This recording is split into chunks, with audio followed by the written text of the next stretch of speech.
Good morning. I am so glad to be in the warm Iowa.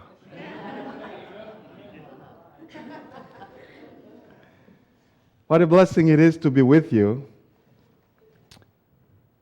I have longed many times for the opportunity to share a Sunday even more with you because I love this place. I love these people. I bring you greetings from Living Water Christian Mission at large, but especially from my wife. She would love to be here with you this morning, but the political situation of Haiti makes it impossible.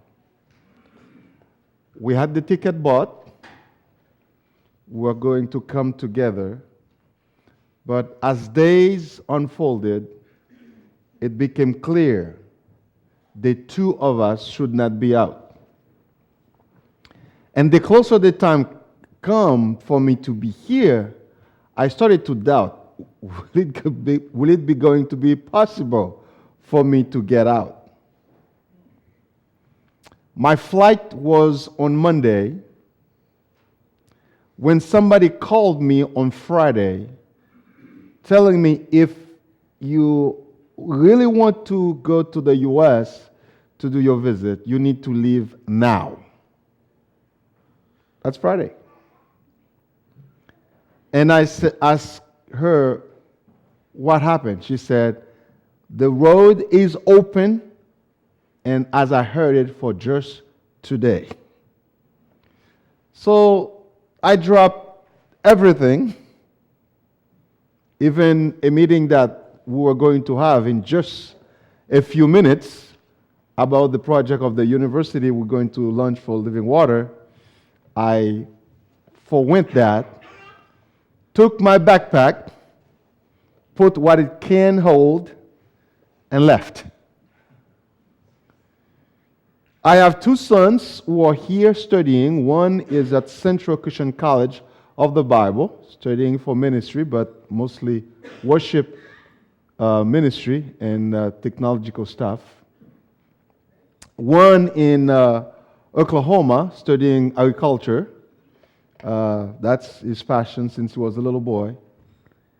And when I was talking to him and he said to me, are you on your way? And I said to him, yes.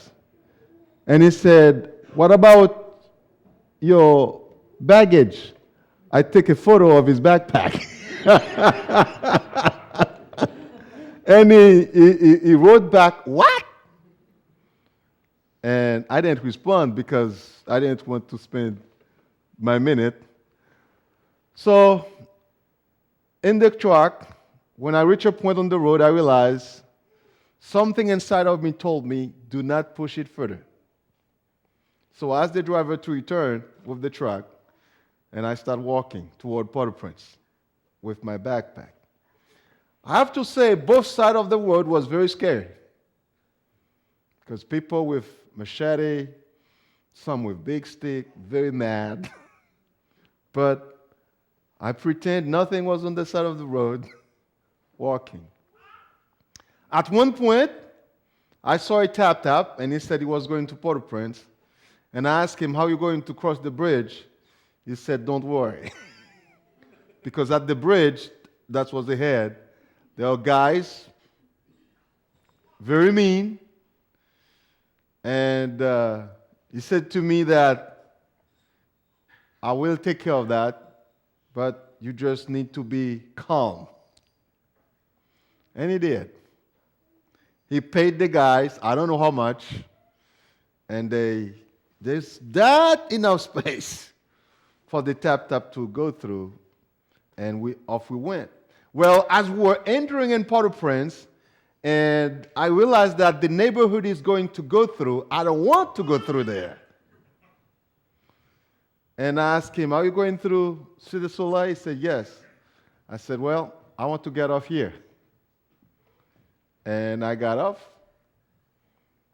took a moped with another guy, And in 5 miles, I made it through, and I was happy. It's a big struggle, what we're experiencing in Haiti the last 19 months. And the last 8 weeks have been the worst of my life.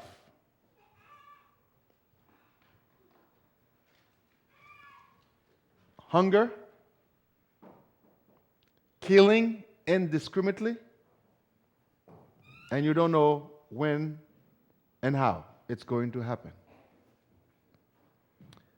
But in all of this, my God has proved over and over and over again, He is faithful. I am amazed with His many ways to get us out of some of the direst situation.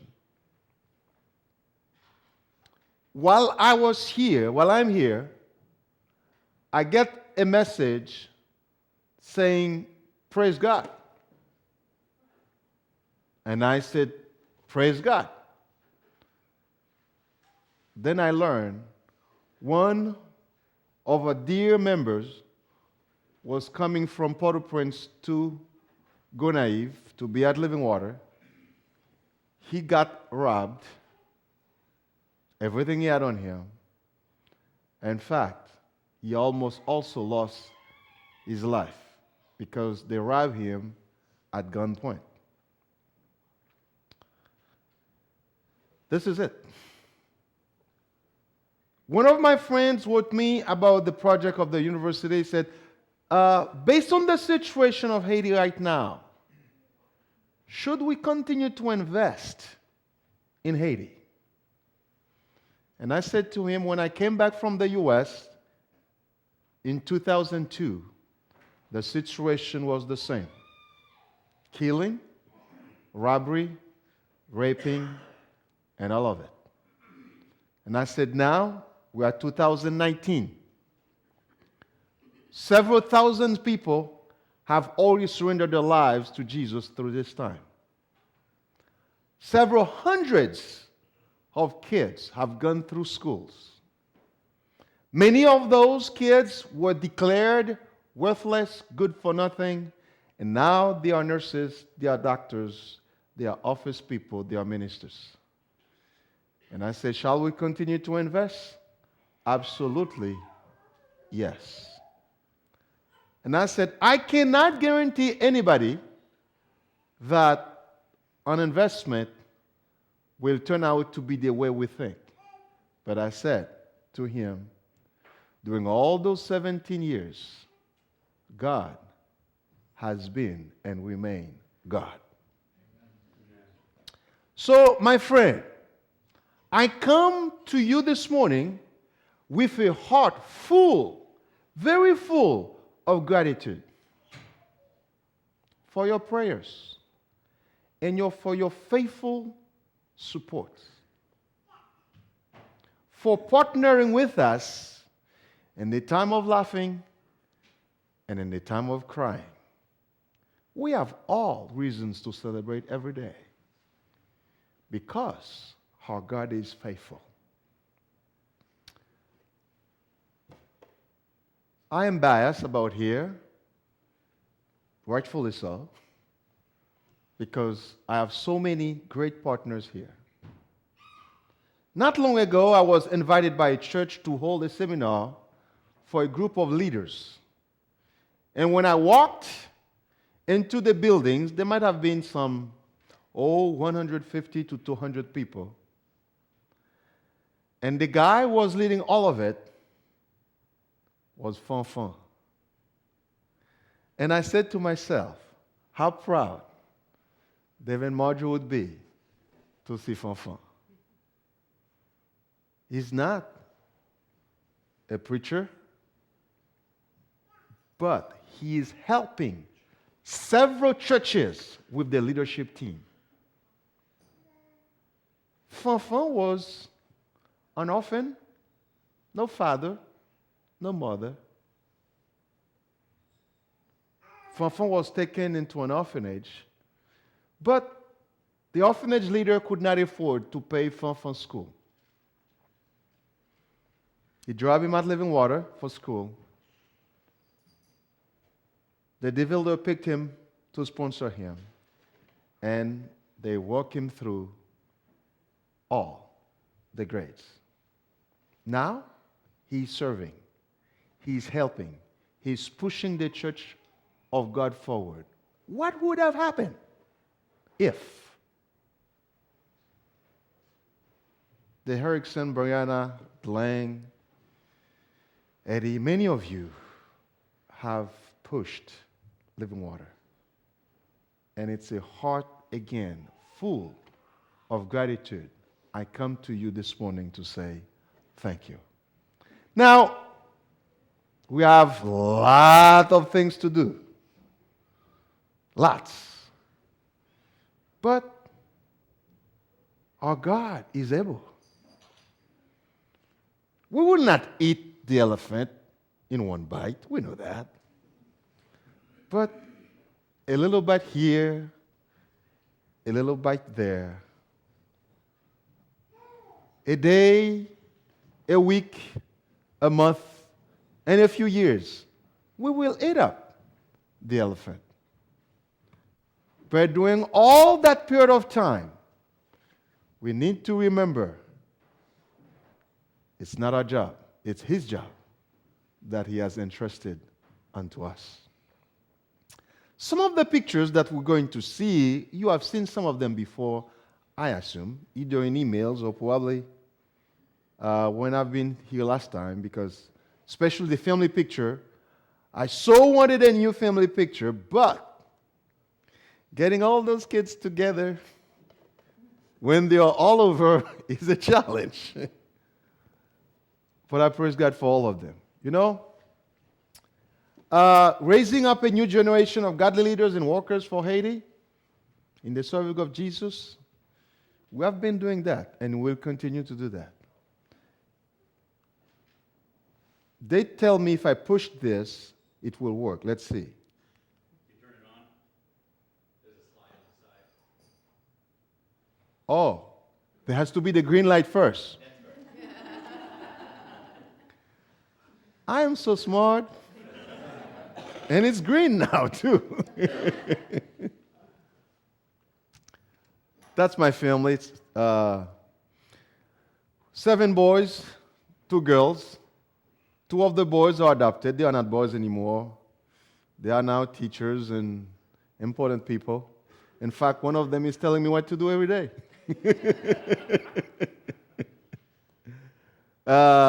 We took this picture on his wedding day.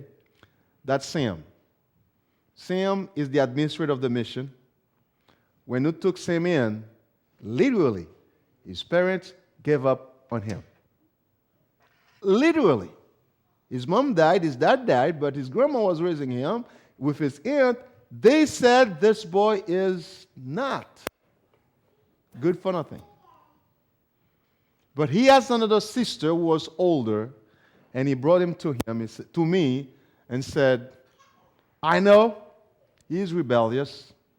I know he's a bad boy. But keep him. You know what we found out? He's not a bad boy. He has not caused me one trouble. One time he lied to me because there was something he wanted to do. And you know, if he told me, I would not let him do it. He went and did it, but he didn't sleep that night.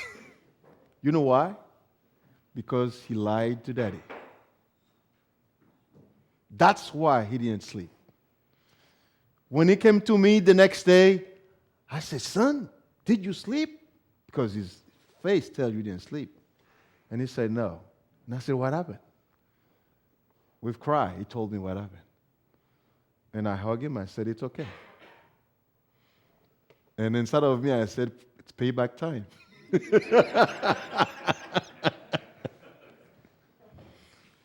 I am blessed with wonderful kids, and I don't know how to explain you this, but I'm a rich guy. I told them that. I tell them that often. I said, I'm a rich guy. Not because of my bank account, because I have them. My little girl, the youngest, you see her in a white dress. You cannot miss her, can you? Precious. 12-year-old. But a lot of times she behaves like she's 32. It has been 22 years since Jean said yes. A few times she might have wanted to change her mind. But I told her it's too late. What I'm going to say, it's a joke, it's not true. I always said people, when I said to her it's too late, because you said till death do us apart. And I said to people, she looked at me and said, all I have to do is to kill you. She would not say that. This is how it began the first day. A handful of people, mostly kids. In this right corner building, at that time, no roof. We have had a lot of challenges on our way. Natural disasters, hurricanes upon hurricanes, and earthquakes after earthquakes, some more damaging than others. Dealing with mud, dead bodies, then this. That grows his church. Then this. And it's not just these, it's also those souls coming in every day or every so often. Yesterday, there were new baptisms in 2 of our churches. I didn't get a new picture, but people are coming to the Lord. People are giving up witchcraft to say yes to Jesus. Kids in villages as well as in cities have been receiving a good education. In this village in Marmalade, now we have a high school, something they could not have dreamed of. Now girls are going past 6th grades, because in the past, when she was 6th grade, that's all. They have to go to other town or to further, and it's risky business for girls especially. And now they are moving forward. Now that's in Go-Naive. We started with 17 kids there. Now we have over 800. How many? 800 in just that school. Yeah. And together we have about 2,000 kids getting a Christian education every day. And those cute kindergarteners, I love them. Because when I walk in, it doesn't matter if the teachers were talking, they will all rush out and hug me. That's White Mountain.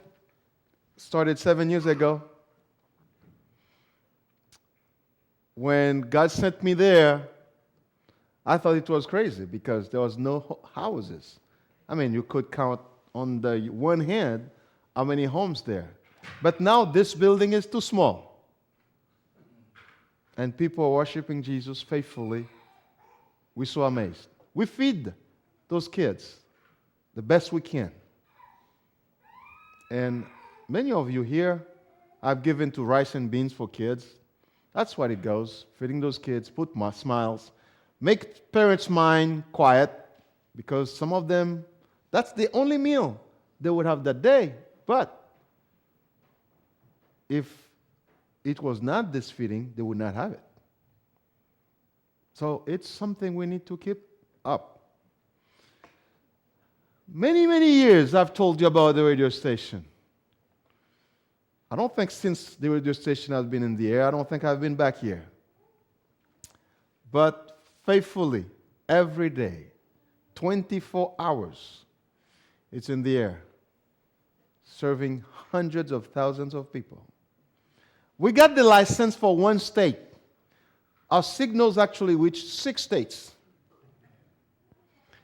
Because a big God decide we will put the antennas in the mountain, and that strategic position where they put our antenna sends signals to all those states. It's not me. One time I got a visit from the gov telling me that we have the license for one state. I said, yes.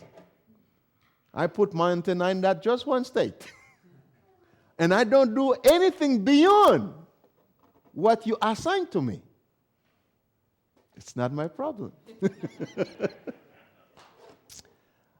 One night, we received a call from a guy in a village called Boiwa. I never heard there was a village in my home country called Boiwa.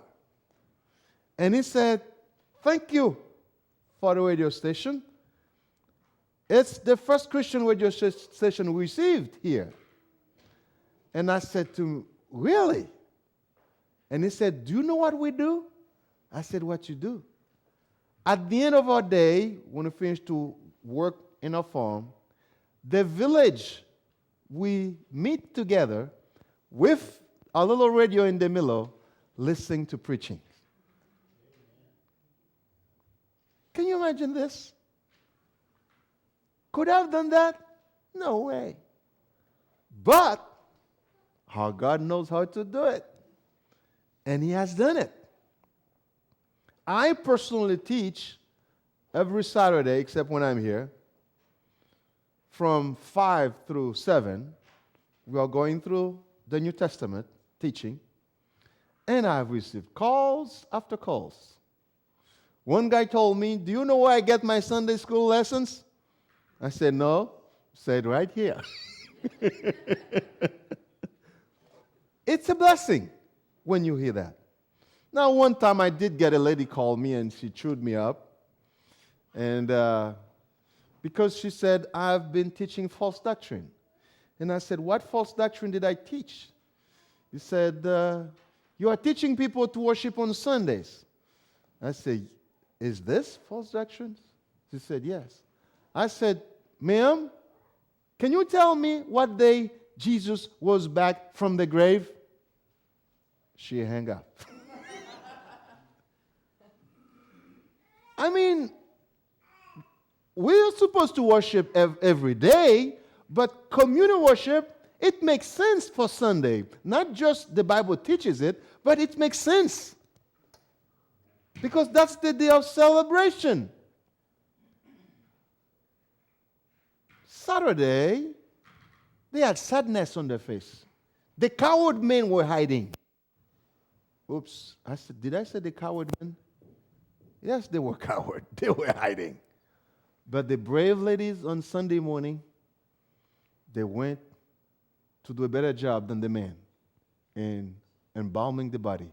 What did they find out? He arose. Joy came back. When we come to church on Sunday morning, please, I know we all have troubles. We all. Every one of us. I have yet to meet somebody who has not a problem, a serious one. But when we walk to church to worship, let's throw those things away and focus on Jesus. And many times you will see after you finish to worship Him completely in spirit and in truth, how your burden lightens, how your troubles meet their match. So please, let's worship Him every Sunday with great joy. There is no one like Him. No one. Your husband, your child, your wife, your best friend can disappoint you, but never Him. Never Him. So, as we meet today, let's do it with much fun. One thing we do is feeding. Sometimes it's more important than other time.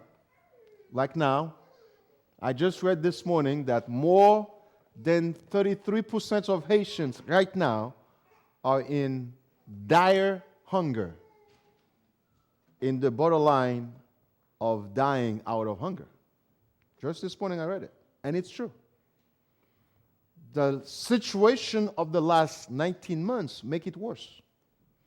The last 8 weeks, it has been unbearable. I am very happy. The job of feeding the family is not on my back. It's Jean's job. It's her to find out where is the rice, where is the bean. I told them, do not tell me the price of beans, because I love beans too much. Because when you tell me the price of beans, you will make me not enjoy it. But it's a tough situation. Now, my friends, if it's tough for me, imagine the rest of the people who I'm serving. Imagine the situation of those who used to earn $1.5 a day and who are not getting it now. Imagine. So we feed many times. Usually when we have some of our friends from here sending us funds when we can afford it. This is in Highland. We're going to talk about Highland. We're feeding in that village. And one thing that missionaries do when they go, one thing they do, they teach. They do work. Here, we're doing a graduation at the Bible College, where many men are coming out to serve the Lord in ministry through our program. I am very blessed to be part of this thing. Several times I've been tempted to just give up. And God showed me many ways. If you give up, you will hurt a lot of people. And my friends, those graduates and the present students are doing a wonderful job. I am kind of proud of them. This is the staff of the clinic. This is the clinic. We're serving the people in the community, nurse and doctor, people who come to be seen. We thank God for the medical teams when they come from the States. We have had people come from here. And I'm so sorry that Eddie could not be here today.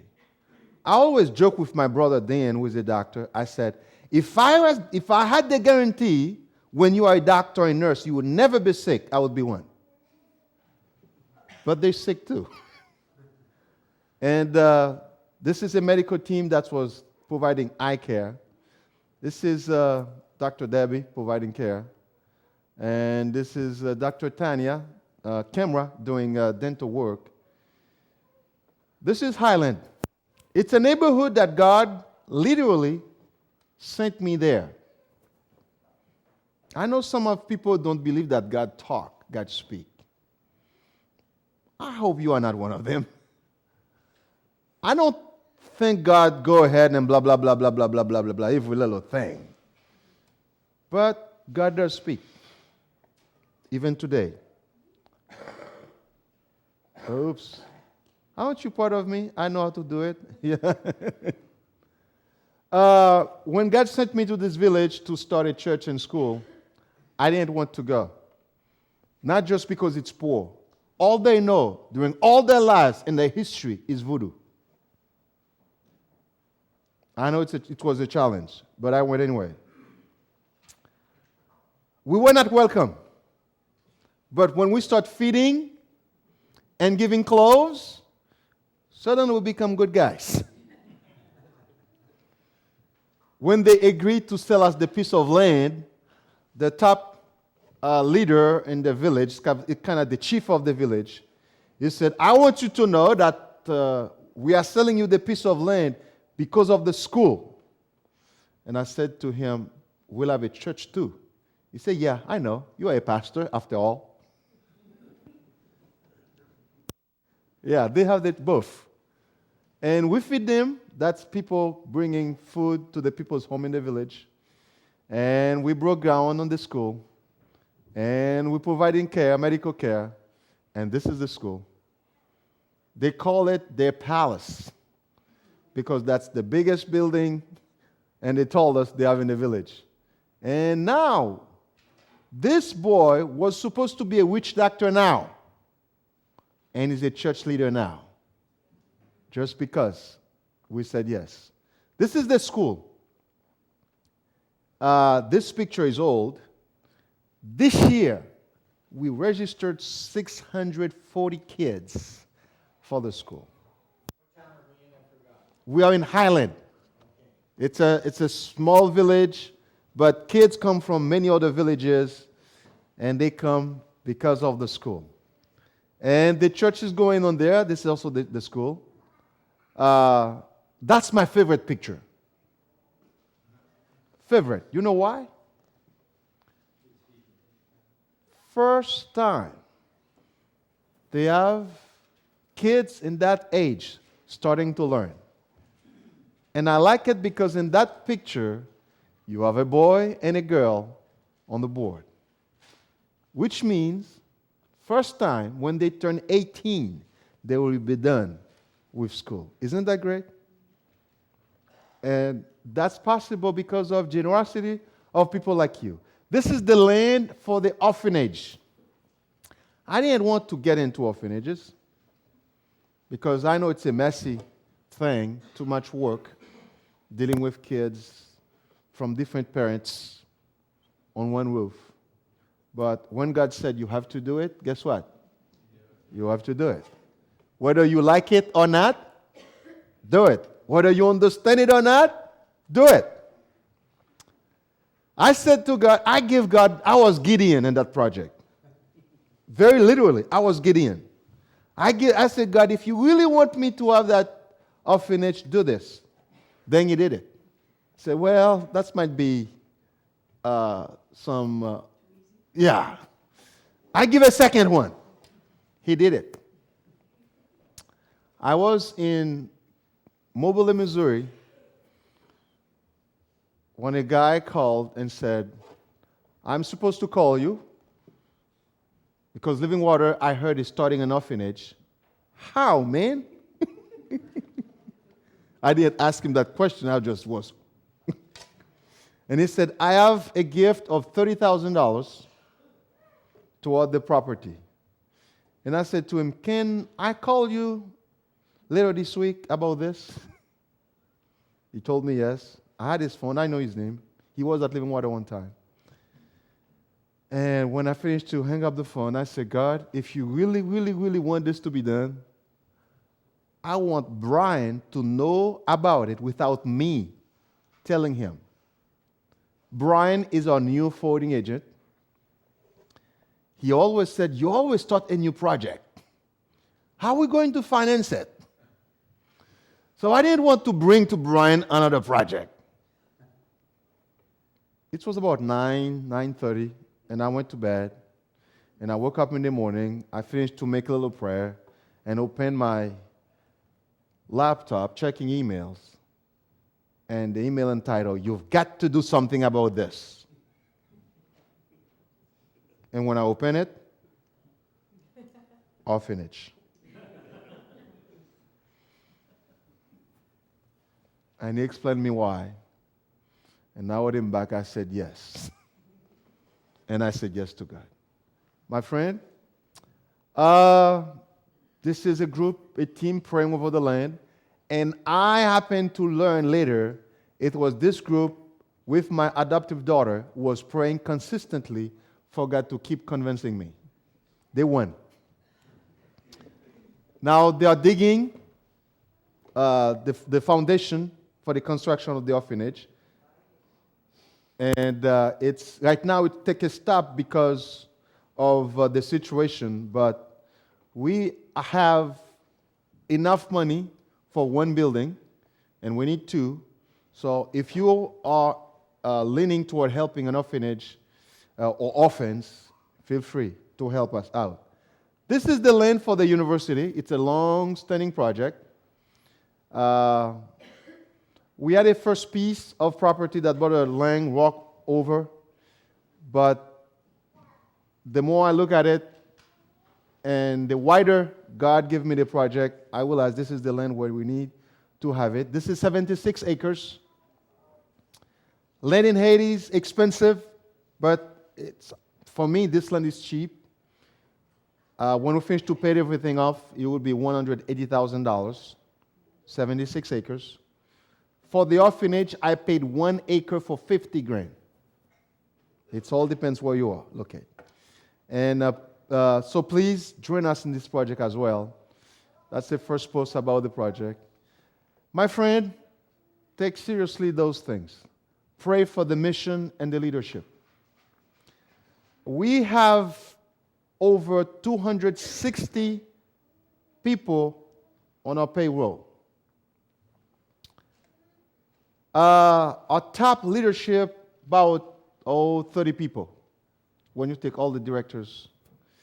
When you have 30 men and women thinking, it can be messy.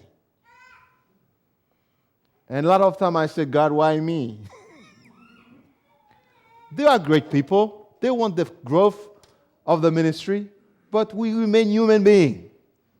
So please pray so that our leadership can be consistently focused in one direction together, to work as a team.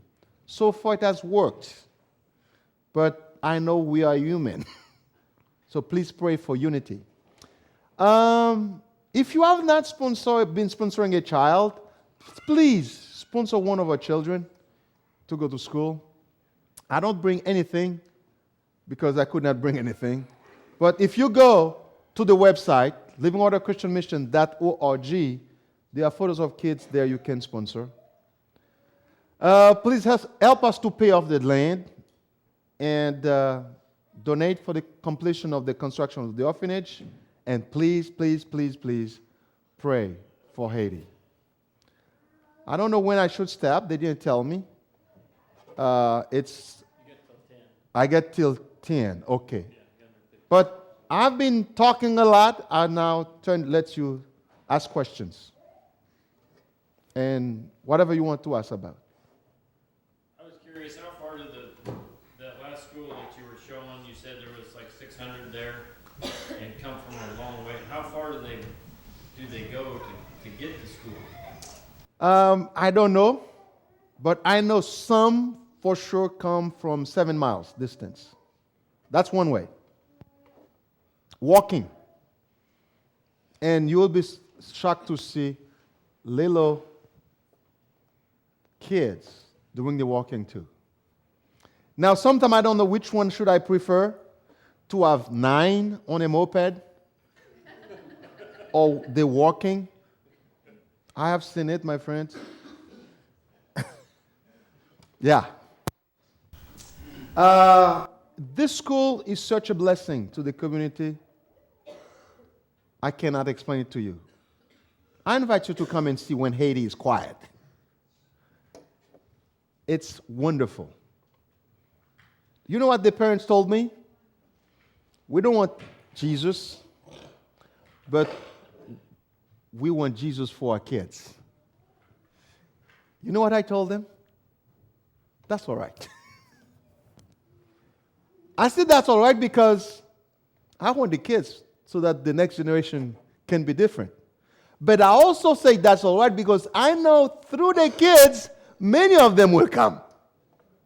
So sometimes you just accept what you get first. So I assume you haven't been having groups come to visit. The last group we had was back in February. I had to call an airplane, small one, to come to get them out. My brother John, his wife, was the last to leave. Since left, we have not been able to have other group. We did have one group for a short time in July, but they were brave people. They said they would come anyway because they could not stand the people will get that long without medical care. And God did something wonderful. They come in, it was safe.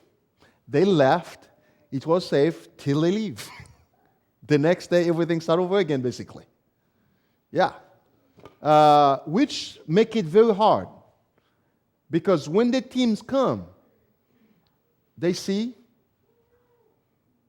they connect, they help. But when you spend all that time, no team comes, and people keep doubting, should we, it's not helping us financially at all. At all. Other question? What's the cost to sponsor a student? Elementary child is $30. High schoolers is $50. But really, at this point, whatever you can give. Is the money transfer safe? Yes, it transfers safe. This is how we do it. You send it to our address in Missouri that I can communicate with you. And Brian put in the bank, and the bank wired to our bank in Haiti. But there is a little dilemma right now. It's not a problem. Sometimes people are afraid about it. Right now, this last few weeks, we have not been able to get the amount of money we need because the bank is short on cash. In Haiti, yeah. The money is there. Travel the money from Port-au-Prince to Gonaïve is next to impossible because of the security issue. But that's the situation. Yeah. As I said, $30 for elementary, $50 for high schoolers. But you can pick any child and give whatever you can afford because it's better to have $10 toward a kid than none. And I have to tell you, I don't want to send a child away because of money. Yeah, I don't want that.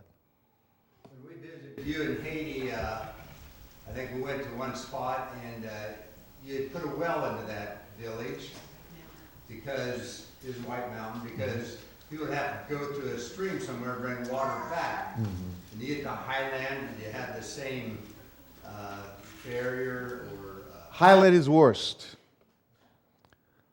Yeah. That's one time I said, God, why do you send me on all those tough places? Send me somewhere it's fun too. But a mark at Highland, the water is salty. They are close to the ocean. I just learned there is a little kit that desalinize, and I want to find a way to get one of those kits so that we can desalinize the water at Highland. The water table is high, but it's salty. But with desalinization, we can solve the issue. Now at Highland, the water thing is really, really, really bad. If you see the drainage, the irrigation canal, it's for the cow, it's for the wash laundry, it's for bathing, it's also for drinking. I was talking with the village people, and I said to them, what do you do for water? And one smart aleck said to me, I will show you. He just walked to the little canal, put both of his hands, and just drink directly. And they would get warm. Every kid in the school is bad with worm. Typhoid, malaria. And you know what they blame it to when they get sick? The voodoo spirit. They put everything spiritual. Everything. It's stomachache, headache, fever, everything is spiritual. So, since we have been going there the last 3 years, they have not had kids that die suddenly. If they have, they are very few.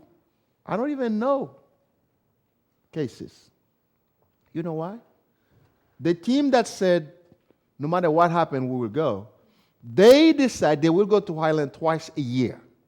At the beginning of the year, in the middle of the year, so that they can deworm those kids and give them cream for all those skin issues that they have, and that's what kept them alive. I don't know if you've been. Did we go to Marmalade? No, we just went to White Mountain. We're just starting to build. Okay. In Marmalade, when we went there, we were not welcome. Witch doctors plot to kill us. Literally. It's not like kill us like an hyperbole. Literally. I told you this story before. Some of you might have remembered. One told us, as long as I am alive, there cannot be a church here. When I heard that, I said to myself, he is up to a big surprise. Do you want to know when he died? The very first day the church started. As we were in the service launching the church, he was doing a voodoo ceremony, and he fell, and he died. His wife became a Christian after the funeral. His wife said, I knew he made a mistake when he said that. Because it's obvious the God of those people is more powerful. It is your God. We are serving the same God, the all-powerful God. So just relax and let him lead. Unless you're planning to share this later, would you explain how you came to be doing what you're doing, how you got the call? I didn't plan to share it later. Through my life, I never wanted to be a minister of the gospel. I knew I wanted Jesus. There's no question about it. I grew up in a good home. My mom was Christian. My dad was Christian. I would call my mom a crazy Christian because these women pray for everything. And one time I wanted to show her that prayer didn't work. Guess what? It worked. And I believed. And since then, I embarked. I wanted to be a lawyer. I went to law school. At the end of my law school years, literally, I was sleeping in a dream, and that humongous being came to me and handed me a 3x5 cards with a bunch of scriptures, Old Testament and New Testament, and he asked me to read the last one. All authority has been given to me in heaven as it is on earth. Go, therefore, make disciples of all nations, baptizing them in the name of the Father, the Son, and the Holy Ghost, teaching them to observe all I have commanded you. Lo, I am with you always, even to the end of the ages. When I finished to read, he said, if you do this, I will bless you. But you will never be blessed what you think. What did I think I will be blessed? In my law firm. From the time I was a little boy, I knew I will be a lawyer, and I would strive to have the best law firm in town for one reason: make money.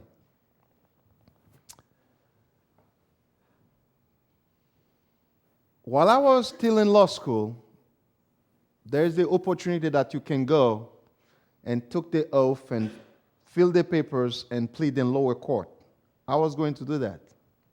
You know what happened that day? I forgot. It's weird. It's strange. My partner, with whom we were going to take the oath together, wait for me at the courthouse, could not find me. The whole day, I forgot. What I was dreaming for since I was a little boy. I voiced it to my dad when I was 10. I forgot. When I walked to the law school campus that evening, and my friend very mad. And I was trying to explain him I forgot. And I told him, when I finally told him I forgot, he said, "Oh, find a better lie." He was right. It looked like a lie, but he was not. Somebody didn't want me to be a lawyer. Do you know how many times after I finished to get my license, I missed taking that oath after that? Twice. Twice. Yeah. One of my friends walked to my office not long ago. He said to me, "Sir, you need to renew your license. You never know." Because, when you are a lawyer in Haiti, they cannot arrest you. You can walk yourself in, but they cannot arrest you. He said, "At least, even for this." I looked at him, I said, "Sir, I would love to. That was my passion. That was my dream. But I dare not." And I dare not. 3 times? There is something about it. So I said yes to ministry. That same day I had the dream. I went to the mountain and spent 2 hours in prayer and said to God, "I surrender." And I have not looked back since, and I have not regretted a bit. Now, once in a while, when I see the photo of one of my classmates, front page, doing this, doing that, sometimes a little jealousy kick in for a few seconds. Not even a minute. But I don't regret it. Is it useful for living water? Yes. Whenever they are thinking about tackling us on some issues, they always said, "Watch out, he's a lawyer too." I will give you this one story. One time, they were billing us lots of money that we were supposed to pay. And the new guy who come to that office didn't know me and didn't know if I were a lawyer. So he sent me that big piece of paper with big chunk of money to pay. I took his paper, walked to his office with my office suitcase, with my law books, a couple of my books inside.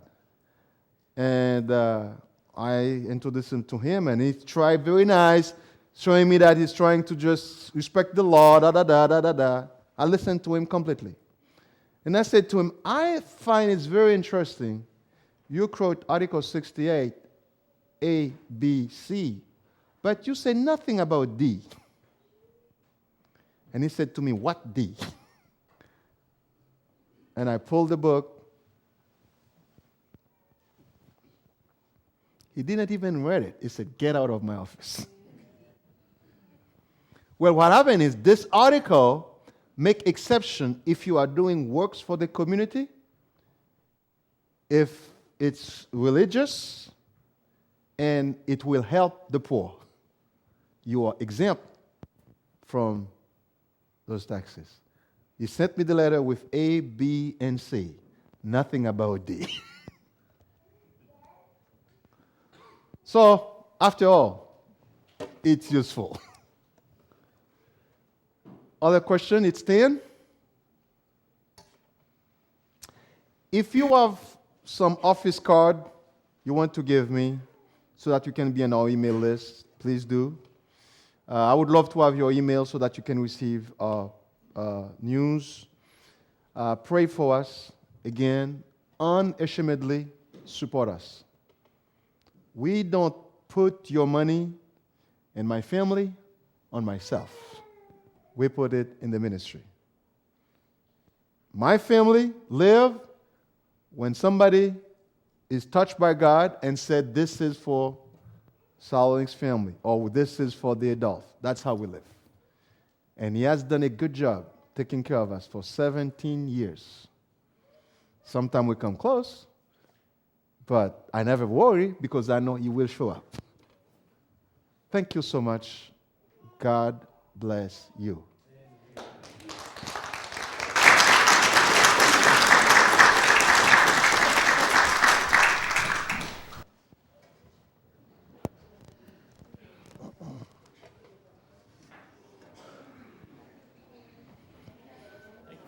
Thank you, Brother Andy.